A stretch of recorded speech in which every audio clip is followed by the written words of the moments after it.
Vanier Cup is underway. It was a year ago, Toronto's program was dead. They had canceled it about this time last year. The ground to Richer, who has the first down and more. Richer! Touchdown! At the 30, McCausland dropped it for a moment, and now is off and running. McCausland with the punter to beat. Glenn McCausland! And he's waving goodbye! Touchdown, Toronto! It ain't over, baby. It ain't over.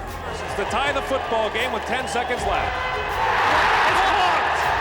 Freighter has it! 1 year after their own university wrote their football team off. This is the best championship game I think I've ever seen. This is the best Vanier Cup that I've seen, and I've been around college football for a long time. I can honestly say I've never seen a better football game in my life. And that was not an exaggeration. On the surface, the story of the 1993 Vanier Cup sounds like something right out of a Disney movie.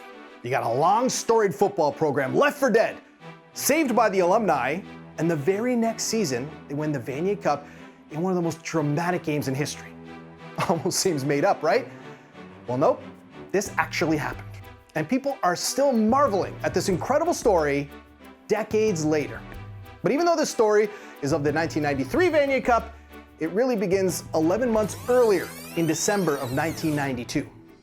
Canada's biggest university is cutting sports programs to save money, and varsity football, once the school's pride and joy, is the main target. I remember exactly where I was when I heard it. And I was actually at the corner of Eglinton and Bayview Avenue at a stoplight when I heard it come over the fan.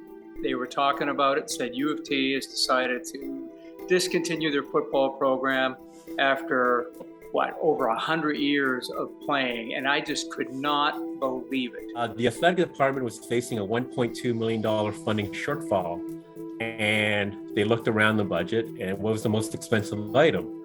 The football program. This is not something that we're jumping up and down about. This is a sad day for U of T, but again, from a business perspective, we have to take some responsibility here. I remember at the time the rationale, I think, from what I understood it to be, was, well, you know, football really is a sport that really doesn't encompass a lot of people, and, you know, our demographics are changing at U of T, and maybe we should have sports that more reflects that. There weren't too many people showing up for the games. There was not that tradition for the alumni to come back to watch. Students didn't have a tradition to go watch games. So you might get a couple of thousand at a game. And in a varsity stadium where at the time they sat 21,000 people, 2,000 people at a game, there just wasn't a great atmosphere to watch.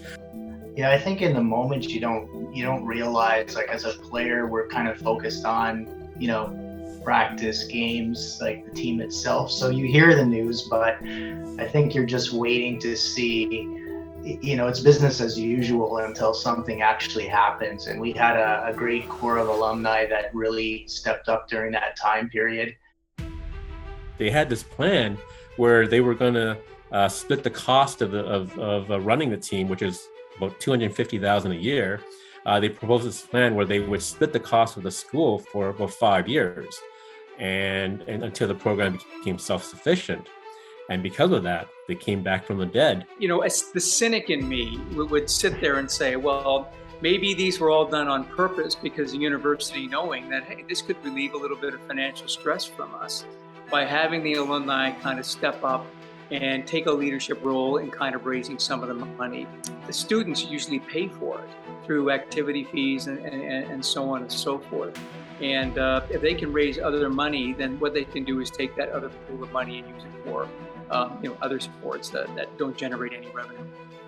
So while the alumni were doing their part to save the football team, the cancellation of the program hardly grabbed the attention of the public.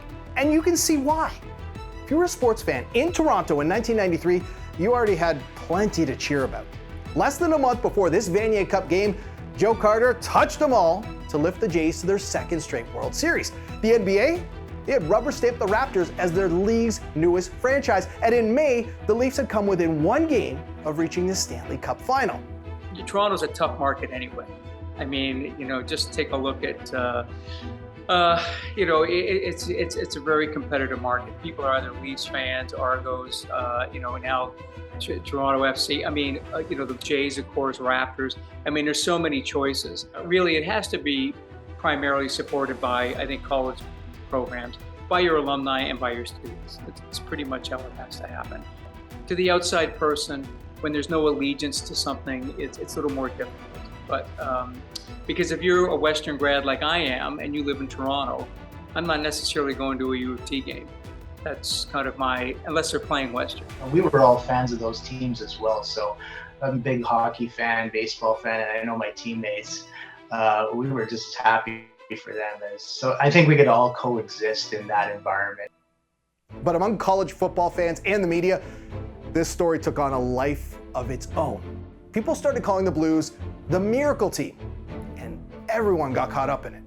When you're a player, you also start to think, maybe this is meant to be. Maybe we are meant to win. And it's a really, really crazy phenomenon, but it's happened before, and people have seen it before, and you can't quite put your finger on what exactly that is. But those kids, I think, from that point on, believed they were going to win. And win they did. They went 11-1 that season, and their only loss came to Western. But they got a little revenge by beating the Mustangs in the Yates Cup. They found themselves head-to-head with the Calgary Dinosaurs for the Vanier Cup. It was such a feel-good story. I mean, it's Lazarus, right? They came back from the dead. And it was one of those great Cinderella stories. It really was. Everybody had the hope for them. I don't care, except people in Calgary, but everybody across Canada watching that game, knowing that story, would have to say, come on, U of T, just pull it off. So the emotion was high going into this game, and it seemingly got higher with every single play. To put it simply, this game had absolutely everything. The first 3 quarters were basically turnovers, points, and big plays, and by the end of the third, the Blues were clinging to a 2-point lead. And that's when things got really crazy, starting with arguably the most exciting play of this football game. I think what sticks into my head was that 81-yard punt return. It was Glenn McCausland's 81-yard punt return. Here's Parsons with a high punt to McCausland at the 30. McCausland dropped it for a moment, and now is off and running. McCausland with a punter to beat. Glenn McCausland. And he's waving goodbye. Touchdown, Toronto. It was Glenn McCausland, who's 5'6", 5'7". They called him the Squirrel. And he was always the guy that they turned to for the big play. And how often do you see this? He fumbles it, now everybody comes in and they panic, they think they can get to the ball. When you watch NFL, CFL, sometimes that's not such a bad thing. I didn't do it on purpose, but it seems to get the defense their feet stuck, and then maybe they just let down for that tiny second. And my attribute was I was able to quickly accelerate. So I was able to get back by that first wave. Now he starts to taunt. Now he's taunting him. Our coach has always said, act like you've been there before. So never did I ever celebrate like that, or my teammates, but it started with Calgary. And I remember him in the end zone. He fell down on his back because just earlier, the Dinosaurs had done the same thing, and he was mocking their celebration. I was mad. I was really angry, so I was like, if I get in that end zone, something's going to happen. But you know what? It was just a lot of emotion. I was running there. I didn't plan on sticking my hand out like that to the, I think it was the kicker. And when I got in the end zone, I looked for a teammate, but nobody was there, so I just fell back on the ground. Minutes later, a pick 6 gave Toronto a little bit of breathing room. But the Dinos were not ready to throw in the towel just yet. Lewis, touchdown, his second of the game. Here comes Kalen to his right. Now back to his left. To the end zone, touchdown! They were down by 16 points 5 minutes ago. So Parsons to cut the lead to 2. He missed it. Oh, he missed it right. How big is that? I still remember when he got up, and we had the camera on the holder, who was Mike Frieder, who was a receiver for them. And Parsons was kind of arguing with him, like almost pointing a finger at him like, it's your fault, I missed that. In a game that's had everything, add that to the list. But we were far from done, because with 1:03 remaining in the game and facing a 3rd and 1, Toronto head coach Bob Laycoe had a decision to make. Go for the first down, and if you make it, you seal the win, or punt the ball away and rely on your defense to win it. Well, Laycoe decided to go for it. And he had 4 words to Brad Muxlow, the man given the task of advancing the ball just 1 yard to win the Vanier Cup. Brad, that's the fun. If they make it, they'll win the Vanier Cup. Muxlow should have it, but it'll be close. It looked to us like he had initially got it. And, we showed it over and over. It was just a weird, officials, how they spot it. There's no replay. And they just spotted it and they missed it. Short. Calgary ball. And now Calgary's got a chance. And that's when you sit there and think, oh no. If you're a U of T fan. For us, we just thought this is an amazing game. And we thought, again, it's going to go into OT. That's what we kind of thought, especially when they got down to the 15. Like you said, the ups and downs, the emotions. I mean, really, where I was really concerned was that drive at the end, when they drove down and it's a short field goal and you're already thinking about overtime, but we're all holding hands on the sideline, hoping that he's going to miss, but knowing it's such a short field goal, don't think it's going to happen. It's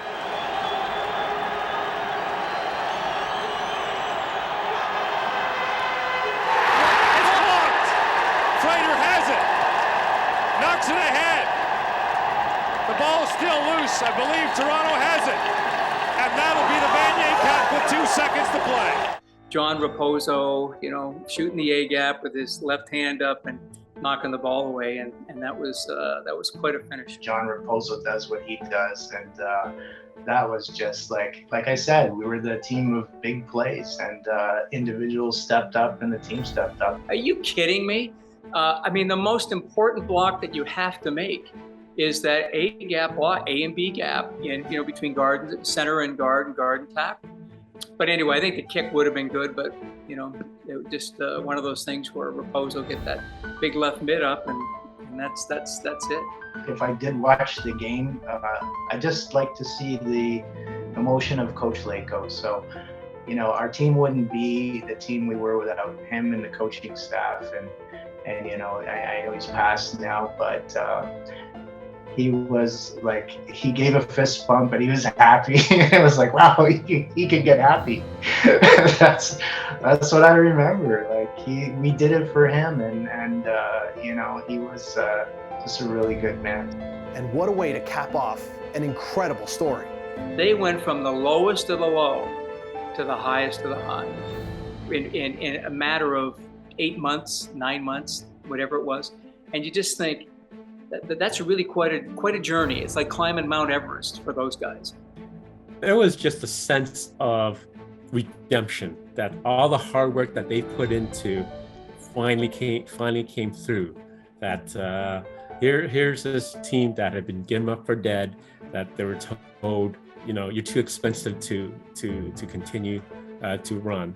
That they came back and they just said, no, you're going to be stubborn. They're just going to go fight through it.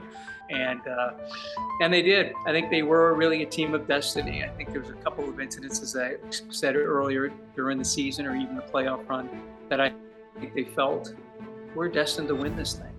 And they were. For his part, Glenn McCausland was named Game MVP. And despite the drama, happiness, and celebration, he can't escape one specific memory from that post-game celebration. Honestly, it's the thing that sticks in your head is like how happy you are, but it's the champagne that stings your eyes, right? It's like you see them now with the goggles and everything. It's wow, that's we should have had something like that. As I heard one coach say one time, he said, if you don't like games like that, you just don't like football. I mean, that's period. That's, turn the channel, watch something else, because that just gets it doesn't matter if you're a fan or not. It's just the drama of it. It's like anything, any kind of competition.